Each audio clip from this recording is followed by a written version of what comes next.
Today we have James Fraser with 22 years of experience in education. He is now the director of Fraser Esports, the first company in the world to run the esports online for BTEC. He is a multi-award winning innovator, speaker, and mentor to those who are passionate about esports and education. So thank you so much, James, for coming on the Polo Lamb Experience to share with other educators about what you're up to, because it's very exciting today since it's the first time we meet, right? So from LinkedIn to this, I love LinkedIn because I can just send you a message and be like, oh, would you like to join me and have a conversation? And then we can do this. I mean, usually we would do this as like a normal, what do you call it? Like an intro call, right? With client, provider, partner, whoever. But since we're going to talk about, what you're doing anyway, then we might as well spread the words and let everyone else in your world. So it's very exciting, this episode. Thank you so much for coming on. Thank you for having me. We have a tradition here in the podcast where ChatGPT has some questions for you, basically, that are not included in the main questions that I sent you before. So, okay. Yes. Are you ready, James? I'm ready. I better have some more coffee then. I'm intrigued now, my friend. But yes, go for it. And thank you for having me. No, thank you so much. Thank you so much, James. All right. The first question. Online or physical classes? Well, I mean, the diplomatic answer is, I suppose, it's whatever suits the students, or hybrid world, right? I mean, I think for you, for James, I would always take maybe in person. I think you can understand their personalities a bit more. It's always a little bit easier. But as we get into this and explain, obviously, some of the things I do online, hopefully, I think there's a lot of evidence out there, opens up more opportunities for all of the other students that don't necessarily want the traditional means. So that can only be a good thing. 100%. Pico, VR, or MetaQuest?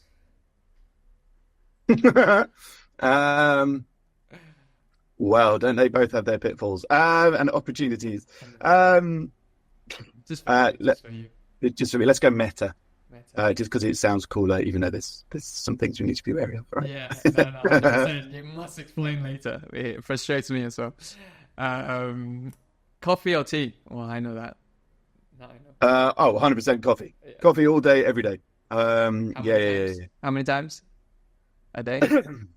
What's the time here? So it's 10:30. This is number 4, I think. Already? I think.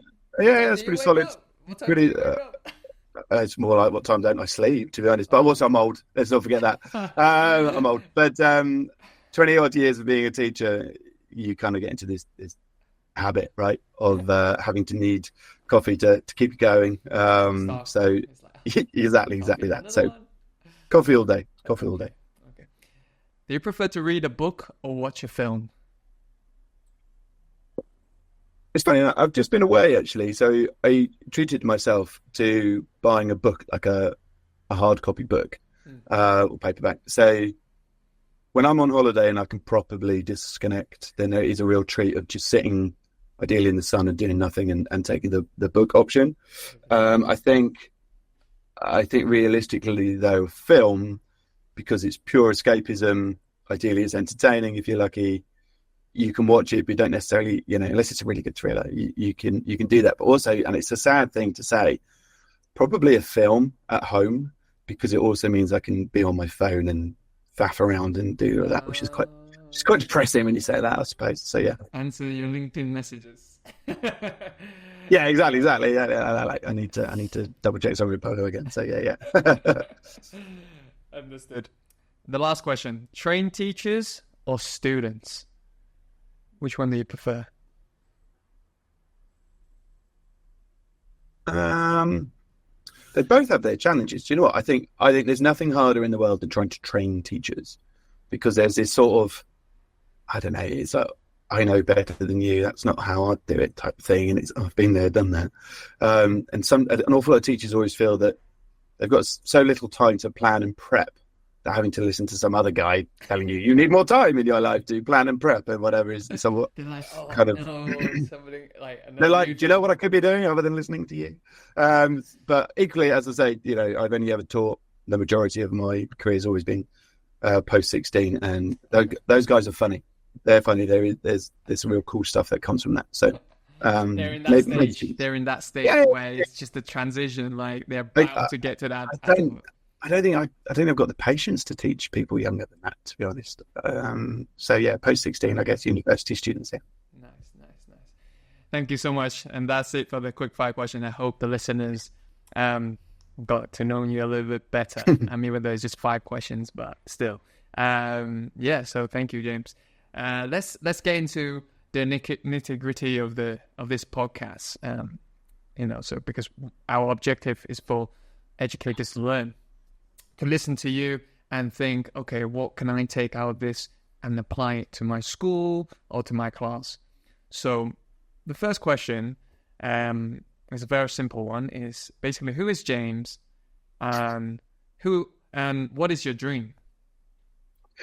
Okay, what I would like to be, I guess, as a dream, and we'll sort of go backwards from that, is I'd like to be known as one of the leading providers of esports education.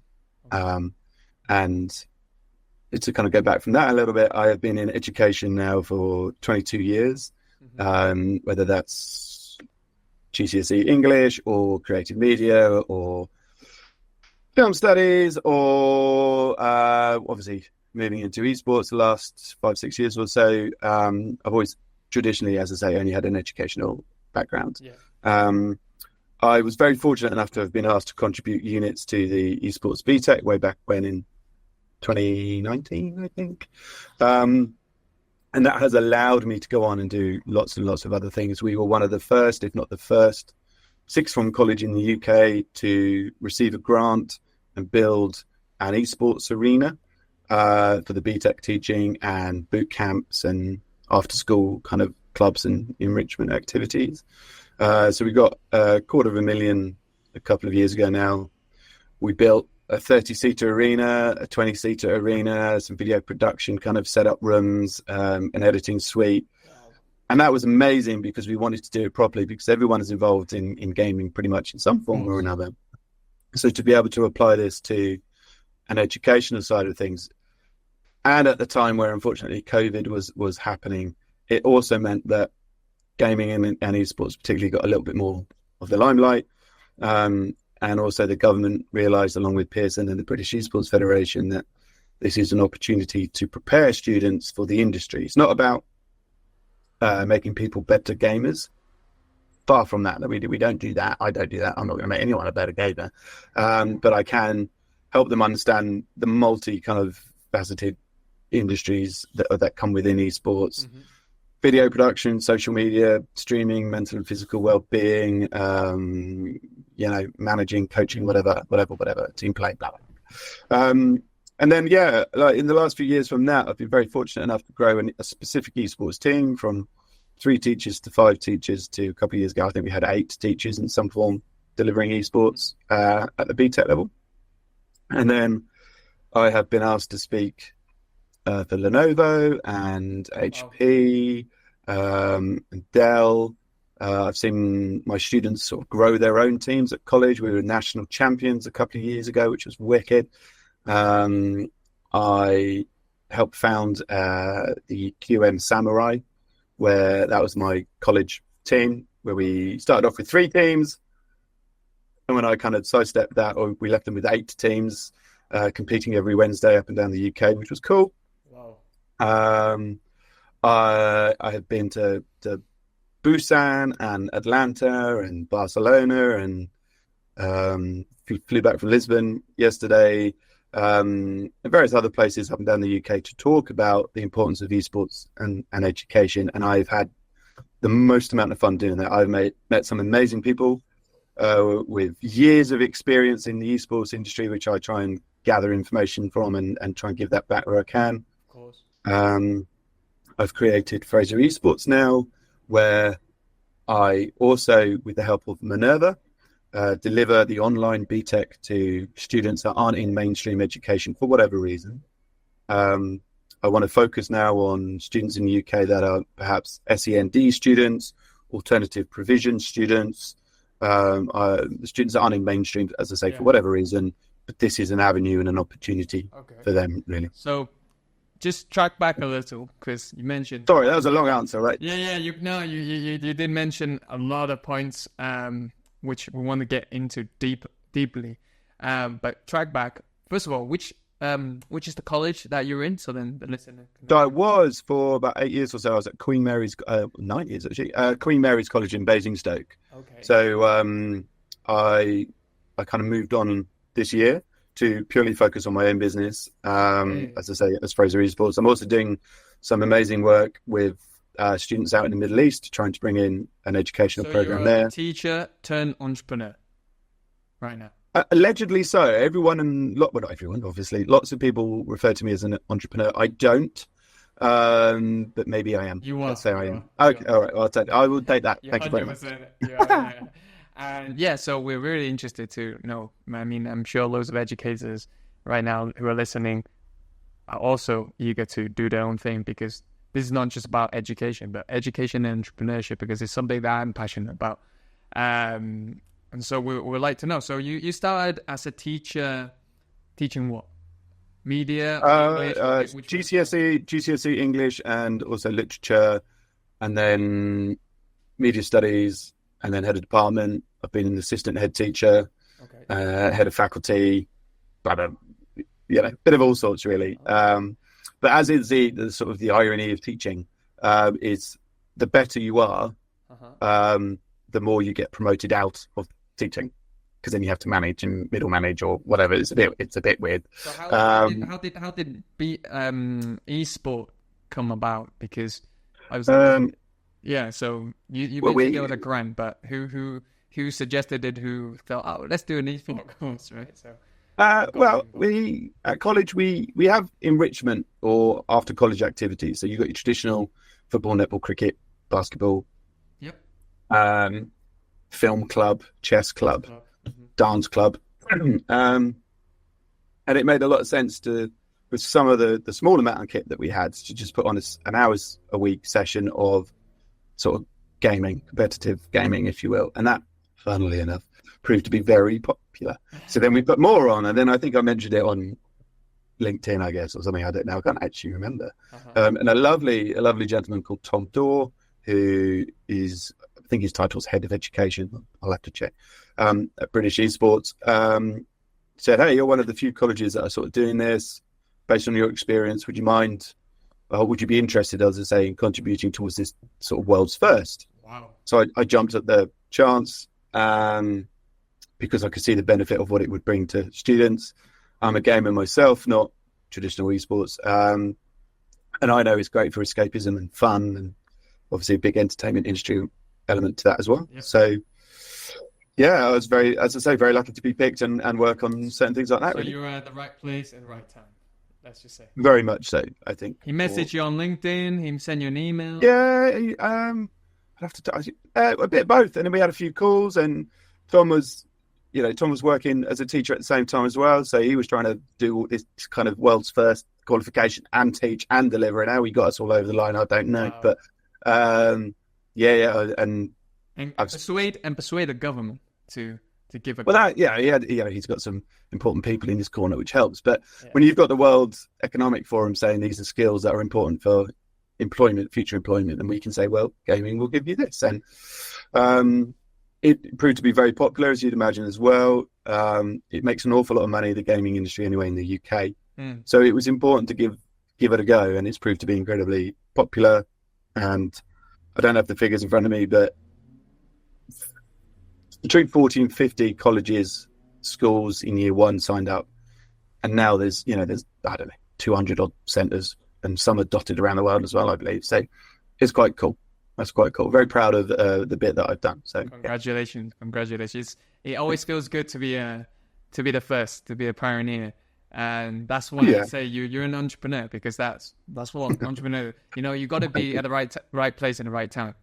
You got to take risks, right? Exactly.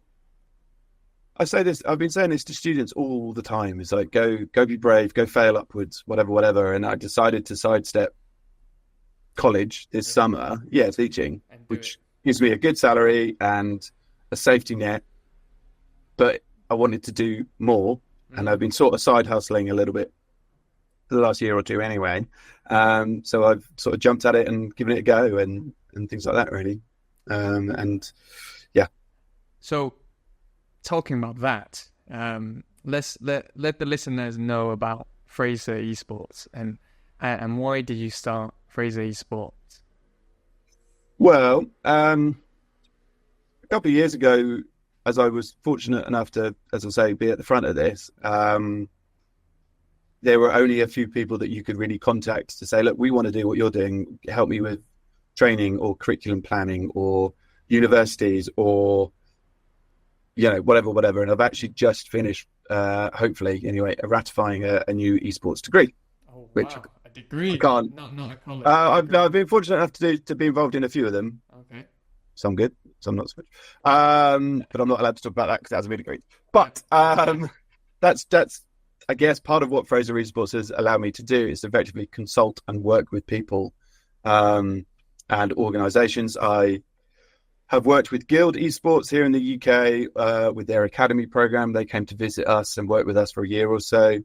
I was involved in a B2B program with Excel. I can't remember what their new term name is. Because I also, my other hats, I should say, is working with Yo-Yo Tech to build esports arenas. And I've seen loads of them in the UK now kind of appear. And they've been doing such amazing stuff because they make arenas, but also viewing party spaces and STEM labs, computer labs, all because of effectively a way in through esports. I worked with Fnatic to help create a college program that was, I think, 5 or 6 colleges were used for year one, and we were selected to work alongside Fnatic and go and see them and take some students over to their place in Shoreditch. So that's pretty cool. And a bit of a flex, but as you know, 2 nights ago I was at the OG Red Bull after party, which was totally surreal.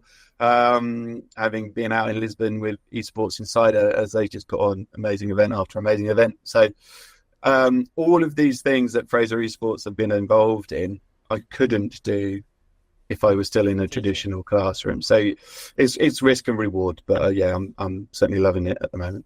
So you would say, well, right now you would say there's more pros and cons, like switching from a stable job to entrepreneurship. Yeah, I mean, at the moment, I'm aware that things may stop at any point, but I also hope that there is a fallback where people will always need good teachers and reliably informed. There's a shortage. There's a shortage of teachers. Yeah, there's a shortage of good teachers. So there's that. But as I say, at the moment, I'm enjoying the ride, and I've got a few other projects I'm not able to talk about at the moment. But I like what I'm doing. I mean, a fair amount of people will say, what exactly do? You seem to be able to, you're involved in esports arenas, you're doing sort of education programs in the Middle East, you're consulting here, you're on stage here, you're flying around, what do you do? And so I'm also a bit wary that I maybe need to define my brand a bit more. But at the moment, it's quite easy that what I would say yes to jobs-wise is, does it excite me? And if I don't do it, will someone else do it? And if both of those are a yes, then I tend to say, thank you for the opportunity. Yeah, let's work together. So, yes. Are you working on your own right now, or you have a few person helping you out? I've got a wonderful person called Jade who's helping me with social media. So the slightly more dynamic, fun stuff on Instagram and TikTok. She also helps me contribute weekly blogs for SEO traffic and things, which I need to be a little bit better at. But the majority of the heavy lifting at the moment is me flying around doing these things, and the joys of LinkedIn as we discussed. So, maybe you should talk to her about the branding part. And I'm always an advocate of niching down. That's how I've improved throughout the years. I mean, I myself I've never worked well, so unlike you had the school and teaching experiences, and then you moved on to entrepreneurship. I went straight in heads down, like when I was that 16, 17-year-old that, that you say you were teaching, I was at that stage, I was already, I want to start a business. And then once I got into uni, I had the opportunity, I went straight into it. So I didn't have as much experience, and I needed a longer time to learn all these little things like, so what happens when everyone's asking you about what do you do? You seem to be doing, different things. And then you say, actually, then I must narrow it down a little bit. So then people know who I am and why they're coming to me, for. So niching down has definitely helped me personally in my journey. I think and that's something that I need to kind of learn from. I think from the likes of yourself. Yeah, I think so. I think that's sort of like an easy win, being able to kind of be a little bit more specific. So yeah, I think and the message will be easier as well. Every time you go on a podcast or on stage, then you sort of repeat yourself, kind of thing, like the mission, why you want to do this, how you impacting the lives of other people, etc. When you're pitching to clients as well, they love that. They're like, we can clearly see who you are, what you represent, and that's why we're buying into your project. So yeah, definitely it's and then obviously when you have a team of 100 people, then you can do whatever you want. But then I've got to learn to let go. I suppose that'll be the next problem. We'll deal with that. That's another struggle. That's another struggle. So you started Fraser Esports. I've been, of course, looking into your work a little bit, and you just mentioned from the beginning when I asked about what is your dream, and then you started talking about inclusivity. So why don't you talk us through a little bit about that, especially how does an online esport curriculum work for BTEC, because I've never heard of that, and how that relates to inclusivity.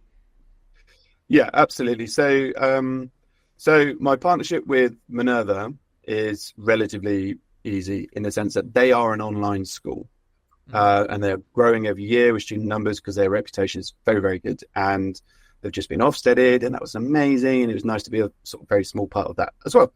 So I reached out to Minerva, and actually it was Dave Martin, who's COO or CEO, or I can't remember his title either, at British Esports, to say, hey, how do you feel about this? And I was like, yeah. And I go back to my two questions. Does this excite me? And if I don't do it, will someone else do it? So easy double tick as a yes. And the long story short, we completed year one this academic year. So we just started 2 weeks into year two, where recruitment is steady. We could do some more students, but we're growing it. And at the moment, you have 2 units delivered in year one and 2 units delivered in year two. Both year one and year two, when they're added together, give you the equivalent of 1 A level, which is exactly the same process as if you were face to face. Some of the people that I hired at QMC to deliver this as esports, and I hired Nick Turner, who you've had on before, and I've hired Natasha. So I've asked Natasha to sort of take a day out of her 4 days a week now at QMC to come and effectively work with myself and Minerva, and she delivers exactly the same content, but online and from her house. Okay. And what it's allowed us to do is, on the back of COVID and increased anxiety, and students dotted around the world, it means that they now have an entry point into this exciting qualification, but they don't have to go into mainstream face-to-face. So in terms of accessibility, we are able to target the 120, 130,000, maybe even more students that aren't in mainstream for whatever reason. So they've now got an opportunity, and they can do that from home. They can do that anywhere in the world. They don't need a flashy esports arena because it's slightly separate to that. They need a PC and they need a webcam. And because I said, obviously earlier, this is about business and industry, they also don't need a super sexy i9 PC flying around to do that. They need a laptop and a webcam. And like I say, that's that. So the delivery is as you would. There are some changes that we've had to take into account, and we have to, put a few more breaks in here and there because it's quite sapping to watch people online all the time. Yeah. But it's a pretty cool timetable that allows us to do that. And similar to mainstream education, the students are also doing other subjects, all online. So it's quite a novel approach. And as I say, Pearson gave me the green light just over a year ago to effectively case study and pilot an online BTEC esports course, which I've done. And the next thing now is I also want to work closely with alternative provision, which are students that aren't necessarily in mainstream because of, let's say, behavioural issues, or SEND students, which is special educational needs, and give them in and opportunities that, again, they wouldn't normally get.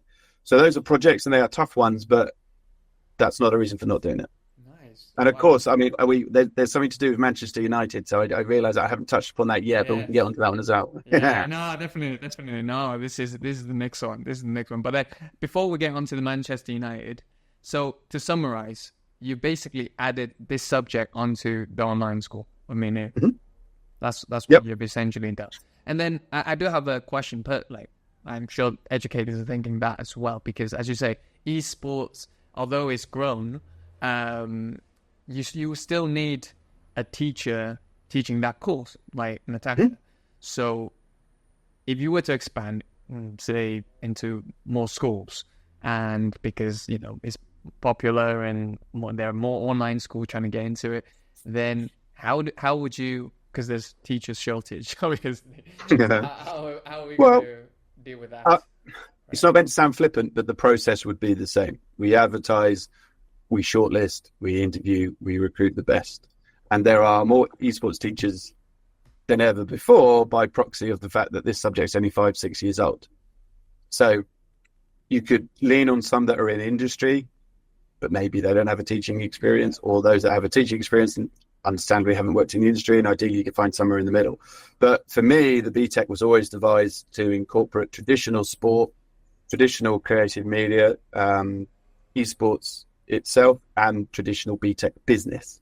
So my department grew where I had traditional PE or sports teachers deliver those specific elements within esports. So I didn't... For example? Well, look at me. I would never deliver sport. I'm an old fat white guy just, talking about the usual nonsense, right? I mean, look at me. I'm gaming. But I know. So when we talk, we can go back to the whole sort of diversity thing as well, and empowering female gamers. We need to touch upon that as well. But I leaned on the college and their sports department. Yeah. And therefore, can I steal some hours a week for them to deliver sports psychology, sports nutrition, mental and physical well-being? Some business teachers, the business units about enterprise or entrepreneurship, bring them in, etc., etc. So you have this kind of all-powerful team where you lean on their expertise. Don't ask me to deliver the sports section. I'd be rubbish. I was thinking gaming. Well, I could be the business side of that. But if you want me to improve, if you want me to help you get some super duper quad kills on various things here, or improve your kill ratio, I'm a bit like football. When I watch the Premier League, I know what they should do. I know he should have passed left and not right. I know that through ball was on.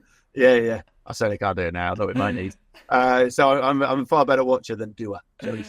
So wait. Okay. So just to clear up this question, in the actual curriculum, there's no gaming involved. Like, I know that you don't try and improve them, but there are units where we deal with broadcast and skills analysis, where students can use each other for skills analysis or social media work or broadcasting, whether the element is broadcasting, so they understand behind the scenes and video production, say, but they need themselves or their friends to be able to build the content for you to apply the edits and whatever. Okay. So if you take the triple BTEC, which is 15 hours a week, you may find that 5 or 6 hours a week you'll be in the gaming arena gaming, but there'll be set objectives to meet. Show me this, show me the content, show me the difference between a League of Legends player, and I don't know, Rocket League, say, and the difference in the comparison.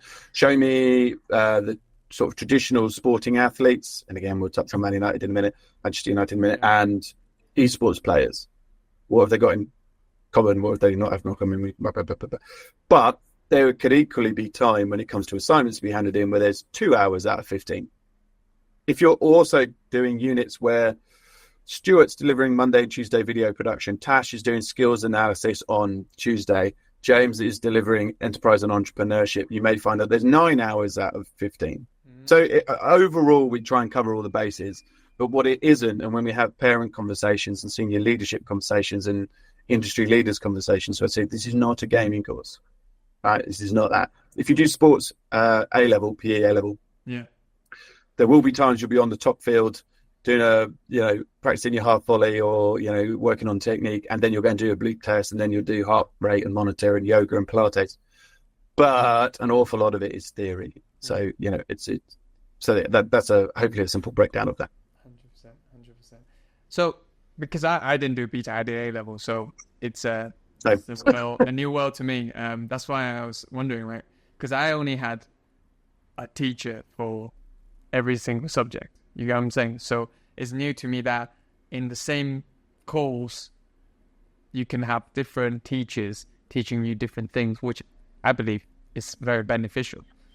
Yeah. You have a specialist on each topic, right? So is that how it generally works in BTEC? Yeah, I mean, not just esports. That's the plan. You similar to business, you put the best people to deliver based on their experience and qualifications.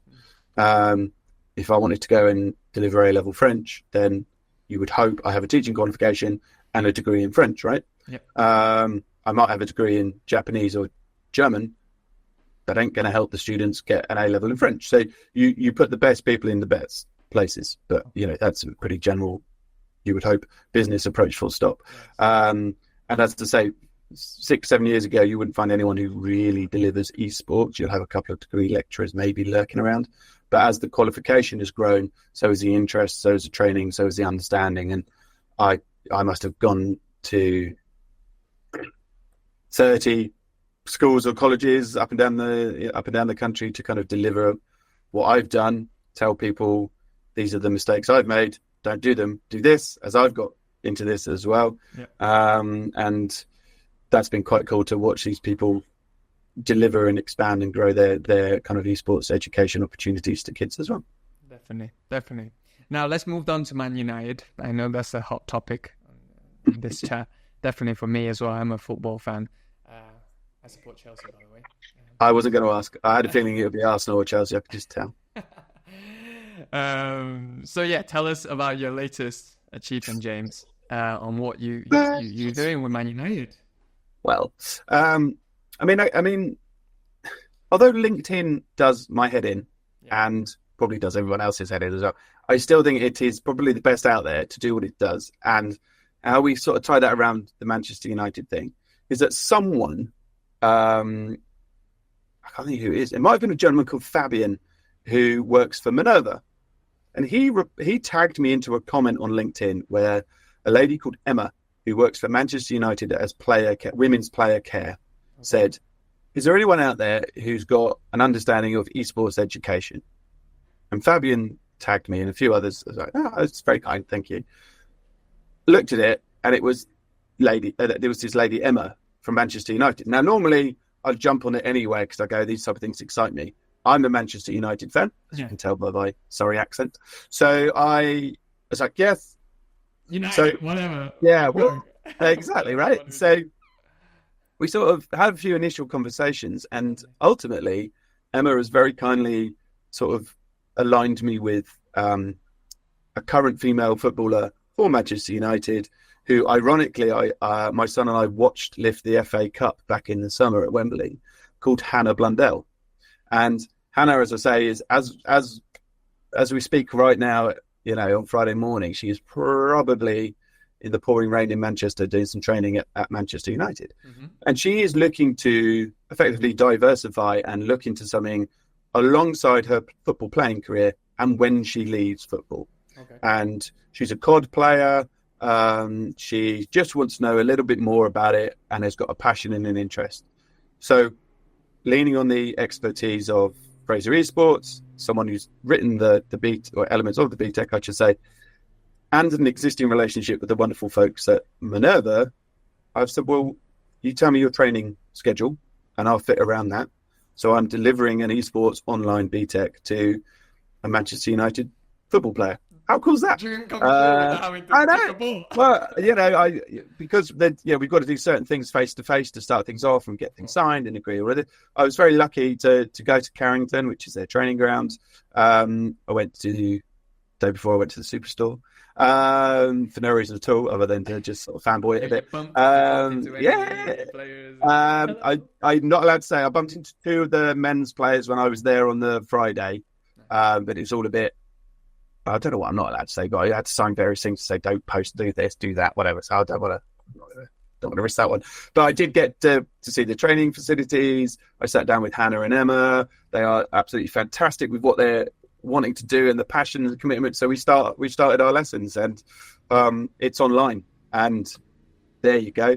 Although I am obviously trying to work with homeschool students, I can now work with athletes as well.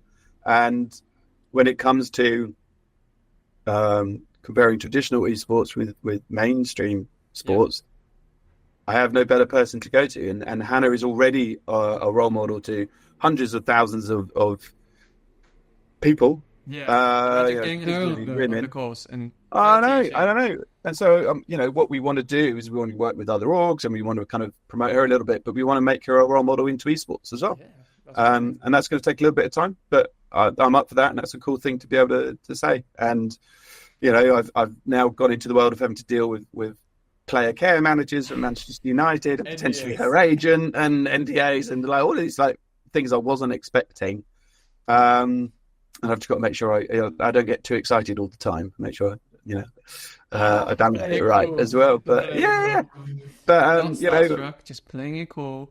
Yeah, and it as I say, it's very surreal that I took my son to his first ever football match was at Wembley, which is always good, and it was Manchester United beating Tottenham in the final 4-0, and watching Hannah, who we hadn't agreed it at the time, but we had started conversations, lifting up the FA Cup, and then the men's team a couple of weeks later win it as well. And it's very cool. So I hope Hannah is one of many traditional sports folk that I can work with. Niche, James, to go. I just love it. That's what I mean. And it comes back to sort of hopefully being brave and also understanding that I couldn't do this in my traditional teaching role. So take the opportunities. Yeah. That's a risk and reward. You see, that's why I follow entrepreneurship. I think that's one thing that I love is the fact that literally through LinkedIn or just any networking events, but more so on LinkedIn because the reach is global. People do not understand how powerful that is. That you and I, we're talking about esports, and then suddenly somebody from Hong Kong, from Japan, can say, James, we want this as well. So yeah, exactly. And these are the things that, as I say, I get up for and I get excited about. And if I think I can make a difference, then I will. I've also said no to things because I just think I wouldn't be so good at it. And I want to have a reputation that I'm reliable and know what I'm talking about and can at least connect people as well. So, I've also got to make sure that I don't say yes to everything just for the sake of saying yes to everything. If I think there's better people out there, then I can say, look, what you want, I can get you, but it won't necessarily be from me. Or connect them to these people, make you absolutely. Well. That's great. So, wonderful stuff, James. Last question. You must know from LinkedIn that I'm into the VR world. I'm not a gamer. I'm not a freaky gamer, VR every day. No, that's not me. I come from a very traditional entrepreneurship background. I love building businesses in general. I love that excitement that we just talked about of being able to create something from zero, just like you doing at Manchester or the online esport curriculum. That's what excites me. So it doesn't have to be VR, or it doesn't have to be anything in particular. It could be opening a burger chain. I don't care. Like for me, it's just exciting to see people enjoying what you created. Right. So, great. 100%. That's me. So, but I know that you must have some experience in terms of VR and esports. So I would love to know a little bit about what you believe VR can play in the role of esports in general and in the curriculum as well? So, like on a very broad, watered down approach, VR gives you opportunities to experience knowledge in a different way. So when I, if I'm on stage or whatever, and I was, as I say, fortunate to be on stage on behalf of Microsoft at BET last year or the year before in front of a couple of hundred people in the audience and a couple of thousand watching online. It was a bit like, and I go off on my sort of rant on why esports is good. But ultimately, I try and always sum up and say, am I allowed to swear on this podcast? Yes, you are. Wicked. Strap in. So also what I say is, if you don't want to do esports, don't fucking do esports. Like, no one's making you. You're here because you want to know more, or you're here because you've got an interest, or your children or grandchildren or your staff mentioned it. I don't care. Give me an opportunity to tell you why it's good. But if you don't want to do it, guys, don't fucking do it. VR is kind of the same. If you don't want to do it, don't, but at least give it a go. At least understand the capabilities, the potential, the excitement, the fun. And what I haven't mentioned, because obviously I had a feeling the discussion was coming, is one of the other things I do is that I work for ESG Gaming as Director of Education for them, where I'm specifically running workshops for people over the age of 50, which has already caused offence for some people because they suddenly think that I'm making them old. I'm not. That's not what I'm saying. We've got to pick somewhere, got to pick a number somewhere, where we're running workshops up and down the UK and abroad now, where we're giving them opportunities to learn esports and gaming in a 3.5-hour workshop. I've written the content, I deliver it, and we also give them experience of VR headsets. And I have created, along with the wonderful Nathan and the wonderful Lee from ESG, a dome, a virtual reality dome. In that, there are rooms where you can go and experience VR museums. We've created a yoga and a Pilates room. On the headset, you do your physical movement. So if you're wheelchair bound, say, or you've got physical mobility issues, you can still be involved. We can put 50 people in there at any one time, up and down the country, across the world, go on a tour, go and look at the nostalgia elements that we've put together, go and do this, go and do that. And it comes back to that. If you don't want to put a headset on, or you don't feel that, you know, that's your thing, or it makes you sick, or you're worried about, don't fucking do it. But give it a go. The potential is there. Go and stick a VR headset on and go and race around ancient Egypt, right? Go and look at the National Portrait Gallery. Go and meet your mates there and go and listen to some live comedy in a room curated specifically for that purpose. Because why not? And, you know, I see what you do on LinkedIn, and it's awesome. And it's all about potential. And it's still new. Although people will say VR has been around 10 years, 20 years, 30 years, whatever. It's still new. It's still evolving all the time. And the best technology does evolve all the time, right? So if you say no right now, maybe say yes in 6 months or a year's time. And ultimately, it's the experience. And when you apply that to esports and you're racing around probably in a first-person shooter or puzzle-solving game, then all you're doing is giving more people more options, easier accessibilities, more entry points in than existed before. But if you don't want to do it, don't fucking do it. 100%. So there we go. 100%. I remember watching the World Cup. Was it 2010? No, it's not 2010. I can't remember the date. 2018, maybe? When France won. I can't remember which year that was. I remember watching that with the VR headset, and that was absolutely crazy. Like, you actually feel like you're at the stadium. So, you know, that part of VR is what excites me, although I'm not on it almost not day to day. Like, I'm not on it because I'm not gaming. I use this for a different purpose. Exactly. But it's true that if there were more of the social aspect that you mentioned, if I had more friends that eventually, hopefully, fingers crossed, that we'll have some kind of VR headsets, then we can do a lot more. Because I think that is the only part that I'm missing. That I don't have a friend who's in the UK. I'm in Spain. I live in Tenerife. Yep. Oh yeah, let's watch a game, Man United versus Chelsea in VR, and we're at the stadium and we're not physically there. You know, that excites me a lot because I know it works. I've seen it. I've seen it in first person. You can switch from different angles. You can be right next to the bench. Like, come on, like, who doesn't want that, right? Exactly that. Even paying for it. Yeah. And you know, and if I can have an amazing VR experience of sitting in Wembley, enjoying the crowd, watching the football, however you want to do it, or go and see it live, fine, I'll take live, of course I will. If I have the opportunity of seeing live or nothing, you know, if for whatever reason it's not on telly or broadcast, whatever. Barcelona, right. Real Madrid, and you don't want to travel all the way there. It's like, yeah, exactly that. So for me, why wouldn't you? It's opportunities. It's fun. People always forget the fun element. Fun's allowed. Fun is allowed. Okay, it doesn't have to be so serious. So for me, absolutely, it's just the start of something. And in 2 years' time, I'll probably be saying the same thing. But yeah, so there you go. Yeah, thank you. In 2 years' time, with another podcast, we can chat about the dawn of the professional football players, and not just football players. It could be any players. It could be basketball. It could be hockey, rugby, right? And yeah, that's what I mean. Like, that could be a huge niche for esports. It's amazing. Like the doors and opportunity that's opened up. And Fraser Esports is not going to be you and Jade. It's going to be you and Jade plus the 100 people that we're talking about. I can feed it. Definitely. You're doing a great job. So yeah, thank you so much for coming on. Thank you. It's been a real pleasure.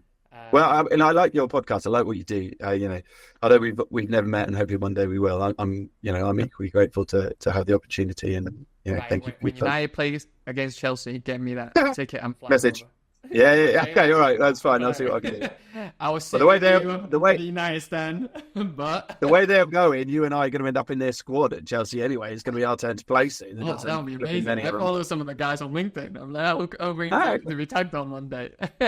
They already do some 360 stuff, which is amazing. Oh, okay, all right. Well, let me see what magic I can work here. Exactly. All right. So thank you so much, James. And yeah, we'll have you on in a few years' time when this is all developed. Sounds great.